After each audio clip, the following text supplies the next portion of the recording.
सिकंदराबाद स्थित sunshine vegetable में प्रधानमंत्री संपदा योजना के तहत एवं खाद्य प्रसंस्करण उद्योग मंत्रालय भारत सरकार के अंतर्गत एकीकृत कोल्ड चेन परियोजना का आज मुख्य सचिव उत्तर प्रदेश मनोज कुमार सिंह ने विधिवत रूप से उद्घाटन किया। इस अवसर पर मुख्य सचिव ने प्रोसेसिंग प्लांट का निरीक्षण करते हुए वेजिटेबल की पैकिंग किए जाने के लिए की जा रही प्रोसेसिंग के बारे में जानकारी ली।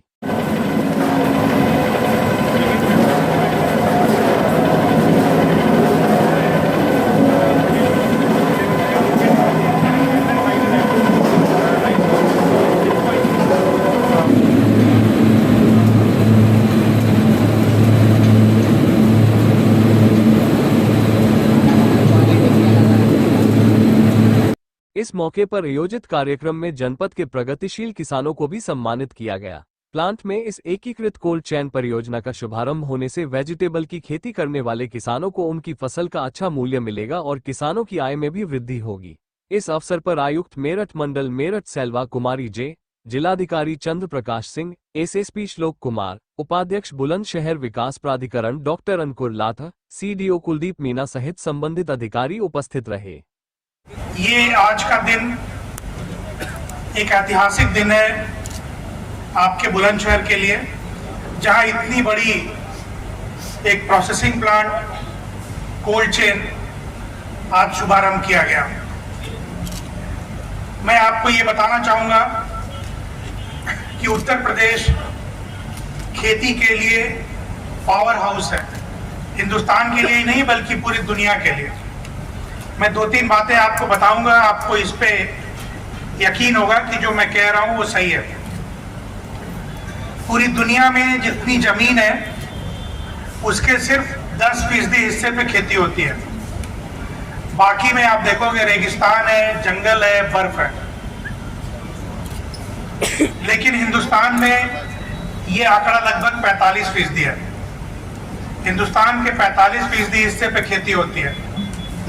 लेकिन जब आप उत्तर प्रदेश में आओगे तो यहाँ 75% जमीन पे खेती होती है। अब आप देखो, जहाँ दुनिया में सिर्फ 10% जमीन पे खेती है, आपके प्रदेश में 75% जमीन पे खेती होती है। तो अगर दुनिया में कहीं खेती होनी चाहिए तो वो यहाँ होनी चाहिए। आखिर तक सबसे पहले खेती की शुरुआत यहाँ पे हुई है और सबसे अंत तक खेती यही होती रहेगी जब तक दुनिया कायम है। एक दूसरा आंकड़ा मैं आपको बताऊं, खेती में सबसे ज्यादा जरूरी चीज क्या है? यहाँ सारे किसान साथी बैठे हैं, आप बताइए सबसे ज्यादा जरूरी चीज खेती में क्या होता है? पानी। पूरी दुनिया में जो खेती होती है उसका सिर्फ 21% हिस्सा सिंचित है, बाकी सब बारिश पे आधारित है। भारत में 55% जो खेती होती है उसमें सिंचाई की सुविधा है। उत्तर प्रदेश में ये आंकड़ा 86% है। 86% जमीन पे सिंचाई की सुविधा यहाँ पे बना हुआ है। तो आप समझ लीजिए, ऐसा प्रदेश जहाँ 75% जमीन पे खेती हो रही है और 86% खेती सिंचित है, ये अपने आप में खेती के लिए पावर हाउस है। हम लोग लगभग गेहूं और धान पूरे प्रदेश में 600 लाख टन पैदा करते हैं। गेहूं पूरे देश में लगभग 106 लाख टन पैदा होता है और उसमें से 36 लाख टन यूपी पैदा करता है। मतलब 36% गेहूं जो देश में हो रहा है अकेला यूपी पैदा करता है। तो यूपी धान और गेहूं मिला के लगभग 600 लाख टन अनाज पैदा करता है और 400 लाख टन फल और सब्जी हम लोग पैदा करते हैं।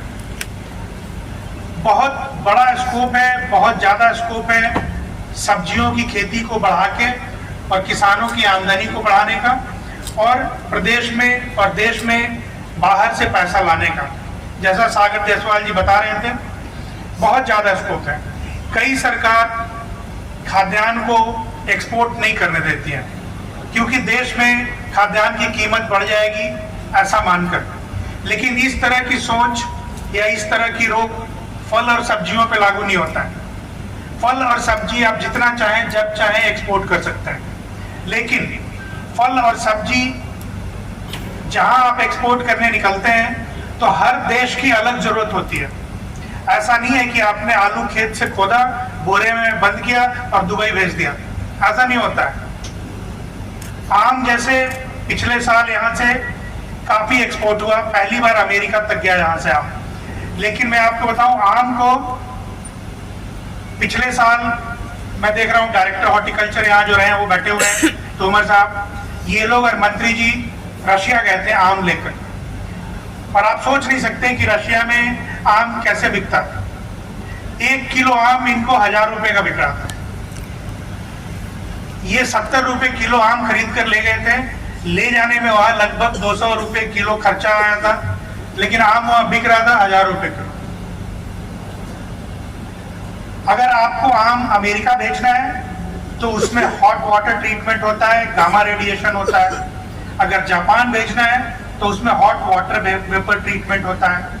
मैं इसलिए बता रहा हूं कि अलग अलग देशों में सामान आप भेजना चाहेंगे तो उसके अलग अलग कायदे कानून हैं, क्योंकि इन खेती की जो उपज होती है उसके साथ कीड़े भी जाते हैं, वायरस भी जाते हैं, बैक्टीरिया भी जाते हैं।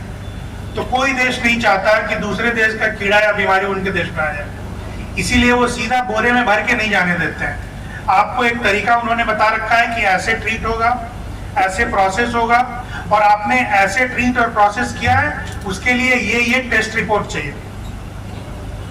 यानी काफी फॉर्मेलिटी रहती है, लेकिन स्कोप बहुत है, इसमें असीमित है।